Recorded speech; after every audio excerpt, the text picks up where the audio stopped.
아킬레스건 수술 받고 지금 한창 회복 중이신 분들, 혹시 수술 부위 주변에서 뭔가 찌릿하거나 따끔거리거나 좀 이상한 느낌 때문에 걱정하고 계신가요? 이거 혹시 힘줄이 다시 끊어지려는 신호인가? 재활이 뭔가 잘못되고 있나? 이런 불안한 마음이 드실 수도 있을 것 같아요.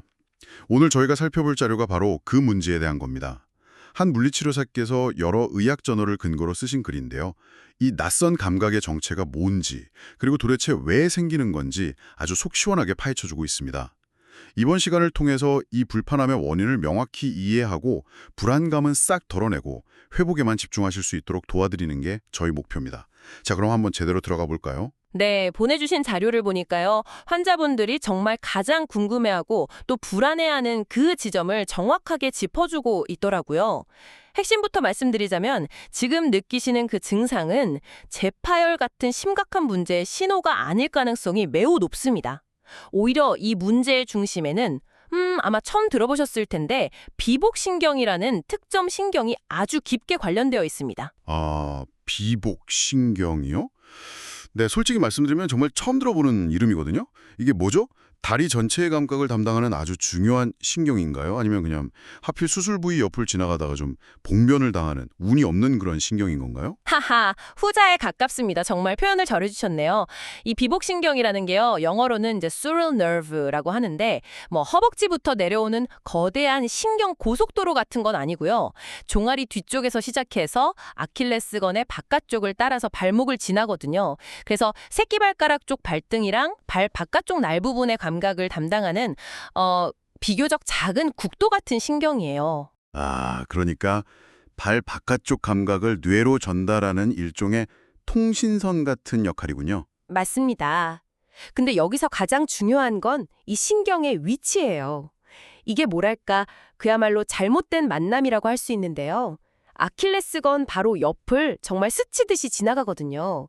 그래서 수술 과정에서 어쩔 수 없이 영향을 받기 쉬운 그런 구조적인 취약점을 가지고 태어난 신경인 거죠. 와, 비유가 확 와닿네요. 마치 아파트 지하에서 수도관 고치려고 땅을 파는데 바로 그 옆에 아주 가느다란 광 케이블 인터넷선이 바싹 붙어 있는 것과 비슷하겠군요. 네네, 정확한 비유입니다. 아무리 조심해도 건드릴 위험이 늘 있는 것처럼요. 맞습니다. 자료에 인용된 연구를 보면 이게 더 명확해져요. 마플리와 소아라는 연구자들의 자료인데요. 이걸 보면 사람에 따라서는 이 비복신경이 아킬레스건 바깥쪽 가장자리에서 불과 몇 밀리미터, 정말 종이 한두 장 두께만큼만 떨어져 있는 경우도 아주 흔하다고 합니다. 정말요? 그렇게나 가깝다고요? 네. 이게 뭘 의미하냐면요. 수술 도구가 스치거나 힘줄을 꿰매는 그 봉합실에 의해서 신경이 당겨지거나 눌리거나 심지어 손상될 가능성이 의사의 의도랑 상관없이 늘 존재한다는 뜻이에요. 구조 자체가 워낙 가까우니까요. 그렇군요. 그럼 수술 방법에 따라서도 좀 차이가 있을까요?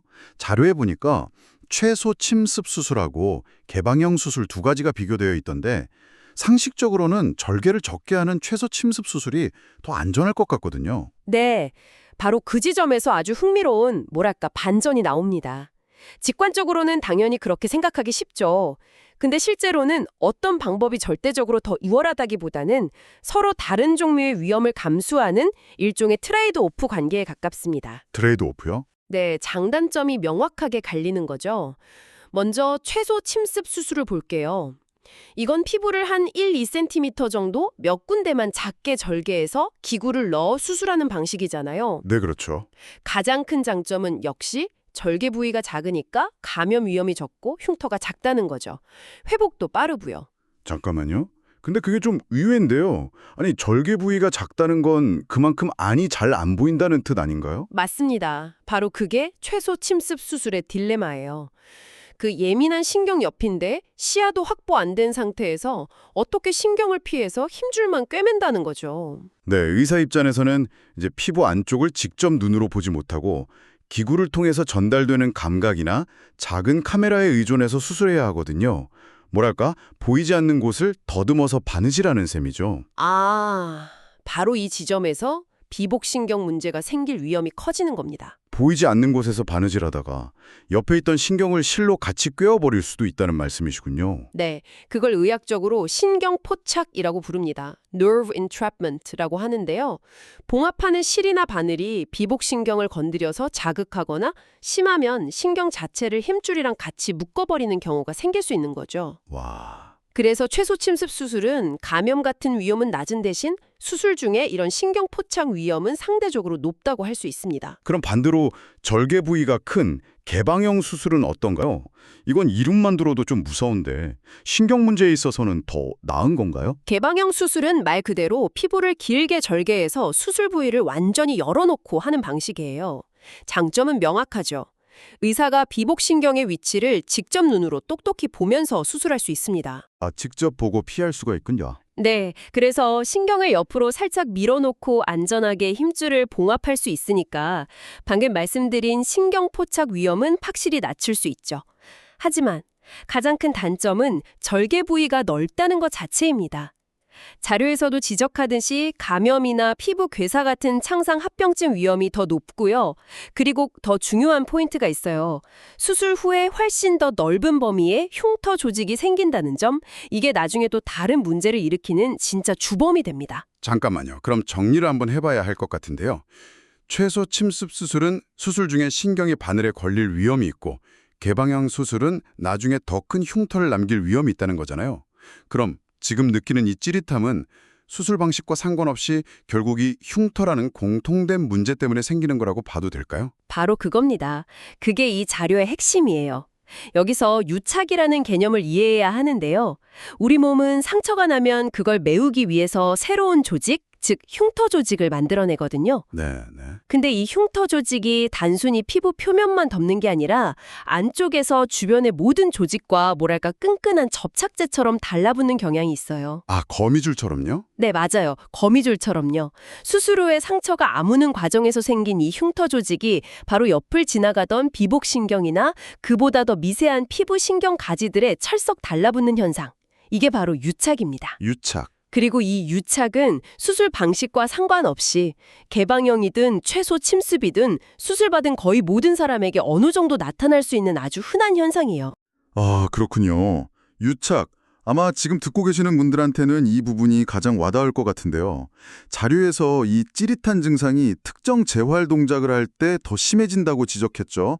발목을 위로 이렇게 젖히는 동작이요. 맞습니다. 그 동작을 의학적으로는 배측굴곡이라고 부릅니다. 도시플렉션이라고 하죠.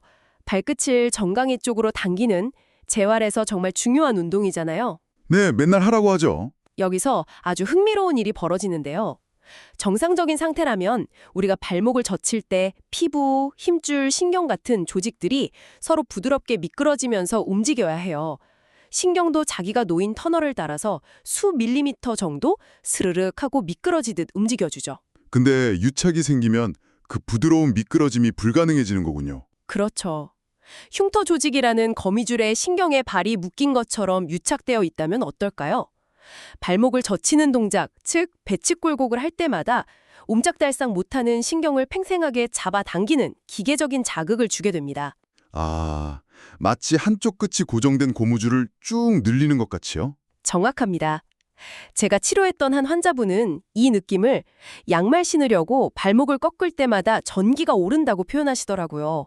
와, 정말 딱 맞는 표현이네요. 우리 뇌는 이 당겨지는 물리적 자극을 이거 뭔가 잘못됐는데? 하는 위험 신호로 해석하는 거예요.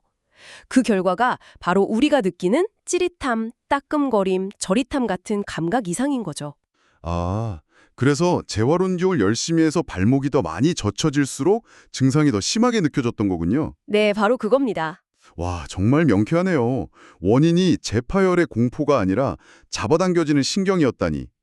그럼 그 끈끈한 거미줄 같은 유착을 풀어주는 게 관건이겠네요. 해결책도 당연히 있는 거죠? 네, 바로 이 지점에서 물리치료가 아주 중요한 역할을 합니다. 문제가 심각한 손상이 아니라 신경과 주변 조직 간의 움직임 문제라는 걸 이해했다면 해결책도 명확해지죠. 치료의 목표는 신경의 유동성 회복, 즉 신경이 다시 자기 길을 따라 자유롭게 미끄러지도록 만드는 데 맞춰집니다. 구체적으로 어떤 방법들이 있나요? 자료에서는 세 가지 접근법을 제시하는데요.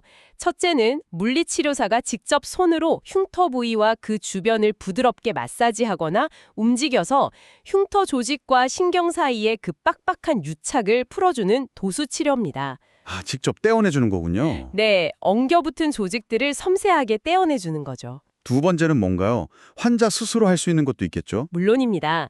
두 번째는 환자 스스로 할 수 있는 신경 활주 운동 또는 신경 가동술이라는 기법이에요. 이건 단순히 신경을 스트레칭해서 억지로 늘리는 게 아니고요. 뭐랄까, 좁은 터널 안에서 기차가 앞뒤로 부드럽게 움직이도록 길을 터주는 것처럼 신경을 살살 달래서 미끄러지게 만드는 운동이라고 생각하시면 돼요. 아, 신경을 달래준다. 재미있는 표현이네요. 그럼 마지막은요? 마지막으로 여기서 더 나아가 감각 재교육이라는 것도 있습니다. 이미 우리 뇌는 그 부위에서 오는 당겨지는 신호를 위험한 것 또는 통증으로 인식하는 데 익숙해져 버렸을 수 있거든요. 네네. 그래서 부드러운 천이나 솔 같은 다양한 질감의 도구로 수술 부위를 가볍게 문지르면서 뇌가 해당 부위의 감각을 다시 안전하고 정상적인 것으로 인식하도록 훈련시키는 과정입니다. 뇌를 안심시키는 거죠. 그렇군요. 그럼 오늘 이야기를 쭉 정리해보면 지금 느끼시는 그 찌릿한 감각은 아킬레스건이 다시 끊어지려는 위험 신호가 아니라 그 옆을 지나가는 비복신경이 회복 과정에서 생긴 흉터 조직에 살짝 발목이 잡혀서 나 좀 당겨져서 불편해 하고 보내는 그런 예민한 신호일 가능성이 매우 높다는 거네요. 네, 맞습니다. 이 자료가 우리에게 주는 가장 중요한 메시지예요. 이 증상은 수술 방식과 관계없이 누구나 겪을 수 있는 회복 과정의 일부일 수 있다는 겁니다. 재파열의 징후가 아니니까 과도한 불안감에 휩싸여서 재활을 중단하거나 두려워할 필요가 전혀 없습니다. 오히려 회복 과정 자체에 더 집중하는 게 중요하겠네요. 네, 그래서 가장 현명한 대처법은 담당 의사나 물리치료사에게 제가 발목을 젖힐 때 이런 찌릿한 느낌이 있습니다 라고 정확히 알리고 함께 치료 계획을 세우는 겁니다. 오늘 이야기를 통해 그동안 마음을 짓누르던 불안감이 조금은 해소되셨길 바랍니다. 회복 과정에서 겪는 낯선 감각들이 사실은 우리 몸이 정말 열심히 일하고 있다는, 살아있다는 증거일 수도 있겠다는 생각도 드네요. 그리고 재활을 계속하시면서 이런 생각을 한번 해보시는 건 어떨까요? 우리 몸에서 원인 모를 통증이나 불편한 감각이라고 여겼던 것들 중에 얼마나 많은 것들이 사실은 조직의 실제 손상이 아니라 그저 주변 조직과의 관계 속에서 자유로운 움직임을 잃어버렸기 때문에 보내는 구조 신호일까 하고 말이죠.